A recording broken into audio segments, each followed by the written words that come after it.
Je vous propose un nouveau tutoriel sur EBP Gestion Commerciale 2016 sur les échéanciers clients, échéanciers fournisseurs et lettres de relance clients. La première chose qu'il faut faire pour bien paramétrer les lettres de relance, il faut que dans les informations société du menu paramètres, vous indiquiez bien les modèles que vous voulez appliquer, mais également les seuils à partir desquels vous voulez que les lettres de relance se déclenchent. Donc dans les informations société, ici dans le dossier, vous voyez règlement, vous avez une option relance. Ici, il faut donner les modèles que vous voulez appliquer. Donc si vous voulez appliquer des modèles de lettres de relance par niveau, et bien ici, donc vous prendrez lettres de relance avec tous les niveaux. Si vous voulez les lettres de relance avec pénalité, il faudra prendre celui-ci, etc., etc., de ce côté-là. Pour les modèles de relance téléphonique, vous pouvez aussi prendre, vous voyez, un modèle par défaut. Ici, vous allez indiquer à partir de combien de jours par rapport à une échéance de facture, eh bien, les lettres de relance doivent s'appliquer. Donc moi j'ai mis 1 ici pour que je suis sûr d'avoir des lettres de relance, mais vous pourrez très bien dire ici que pour la première lettre de relance, elle doit se déclencher une fois qu'il y a une dizaine de jours, par exemple, qui est passé par rapport à la date de facture. Ensuite, par rapport à la première lettre de relance, vous pouvez dire 10 jours de plus pour la deuxième et 10 jours de plus pour la troisième. Vous pouvez dire aussi que vous pouvez les envoyer par mail, donc dans ce cas-là, il faudra absolument que dans les fiches clients, vous indiquiez le mail.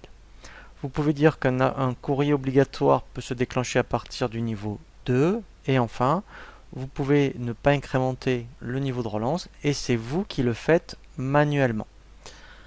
Enfin, ce qui est intéressant dans la gestion commerciale, ici, vous pouvez indiquer un taux pour les pénalités de retard et l'indemnité de forfaitaire de recouvrement. Comme ça, en fait, lorsque vous verrez, on imprimera les lettres de relance, eh bien, on peut imprimer des lettres de relance avec les pénalités de retard ou les indemnités forfaitaires de recouvrement. Donc ça, c'est vraiment la première chose à faire dans les informations société. Une fois donc que l'on a paramétré ici les options au niveau des lettres de relance, eh bien effectivement, on va voir les échéanciers et toutes les éditions au niveau de tous les échéanciers, et ensuite on verra la génération des lettres de relance. Dans le menu ici règlement, vous avez une option échéancier. Donc déjà à l'écran, vous pouvez dire ici je veux voir que les échéances non réglées. Donc là, alors on a tous les clients. Ensuite, après, effectivement, vous pouvez choisir soit un client ou une période donnée.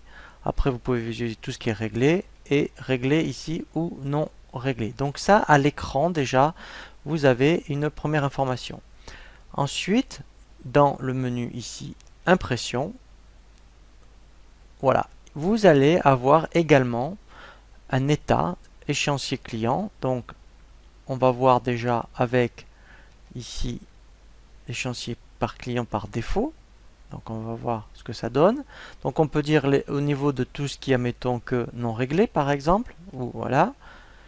Je fais un aperçu. Voilà. Et ici, je vais avoir mon état. Voilà. Donc par rapport au client, vous voyez top office. Voilà. Des soldes qu'il me doit. Donc ça, c'était le premier état. Donc après ici, vous voyez, on peut avoir directement, donc avec les relances associées. Donc ça, alors on le verra justement, donc là il ne doit pas y en avoir. On verra justement une fois qu'on aura généré des relances, et bien voir dit ah oui, ben là en plus celui-ci je l'avais déjà relancé. Donc là pour l'instant il n'y a rien. Donc on va voir justement après pour les échéances. Donc ça c'est au niveau des clients, mais vous avez la même chose. Après pareil pour au niveau des fournisseurs. Donc après, vous voyez, toujours dans l'option règlement, échéancier ici fournisseur. Voilà, donc là au moins ça vous permettra de dire, ah voilà ce qui est, admettons, non réglé par rapport au fournisseur. Et dans le même principe, après effectivement, vous avez au niveau des impressions, voilà, et dans ce cas-là, donc là il faudra prendre effectivement, vous voyez, échéancier fournisseur, et voilà, on va voir pareil un état. Donc vous direz je ne veux visualiser que ce que je n'ai pas réglé. On fait aperçu. Et le même principe on aura le même état à peu près que pour tout ce qui est client. Voilà. Donc ensuite, après, effectivement, une fois que vous avez tous vos états d'échéancier client, on peut voir les lettres de relance. Toujours dans le menu règlement, vous avez l'option ici lettres de relance. Et là, on va voir si on a vraiment des clients à relancer. Donc on fait ajouter. Voilà, donc là je veux relancer à partir du 5 septembre, donc tout ce qui est en retard par rapport à cette date. Comme là c'est la première fois, et bien en fait je vais lui demander en cliquant sur le bouton appliquer le filtre. Voilà, donc là vous voyez, j'ai un client à relancer par rapport à une date d'échéance du 5 août. Et bien celle-ci je peux donc le relancer. Donc là vous voyez par défaut il me propose le niveau de relance 1, mode d'envoi par courrier. Ici, je pourrais très bien dire, ben non, en fait, je voudrais le relancer par email. Mais là, il faudrait que, effectivement, ça fonctionne par rapport à la fiche client.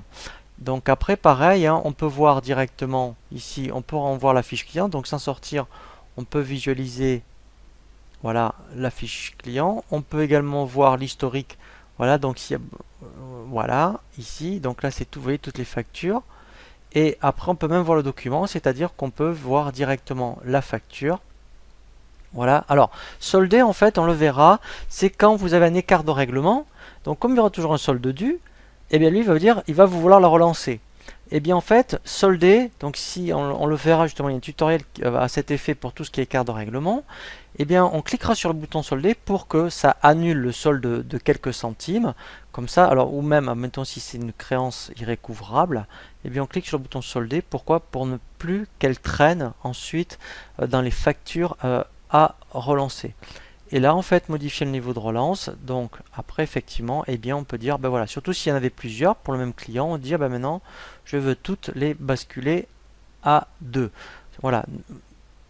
Donc là, je vais laisser 1. Voilà. Donc là, en fait, eh bien, je peux la relancer. Donc, je fais, admettons, valider et envoyer. Donc, je vais faire un aperçu, quand même. Voilà, du courrier. Voilà, donc là, je vais mettre voilà. Et là, en fait, voilà, donc là, c'est le niveau 1. Vous voyez, donc voilà, après, voilà, donc là, ça reste vraiment du classique. Voilà. Donc là, après, voilà, donc là, comme après, eh bien, si je fais valider et envoyer, voilà, donc là, si je fais oui, voilà, en fait, voilà, donc là, après, effectivement, je vais pouvoir, voilà, donc là, ça va se générer. Voilà, et là en fait il m'édite automatiquement une lettre de relance. Vous voyez donc, et en plus ce qui est bien c'est qu'elle a le statut de relance envoyée. Donc ça c'est vraiment très intéressant. Voilà, donc après effectivement je pourrais rajouter voilà, une deuxième lettre de relance. Voilà, donc là si je voulais après pareil, hein. Donc là il faut attendre au moins un jour, mais après je pourrais très bien dire ben, je veux maintenant relancer en faisant appliquer le fil, donc là c'est normal, elle n'y est pas, et bien générer une deuxième lettre. Voilà. Et après, sinon on peut faire renvoyer aussi les relances. Voilà, vous voyez. Donc celle-ci après, alors je pourrais très bien après la régénérer, vous voyez, pour faire une deuxième relance. Je vous propose maintenant un nouveau tutoriel sur EBP Gestion Commerciale 2016 sur les champs personnalisables.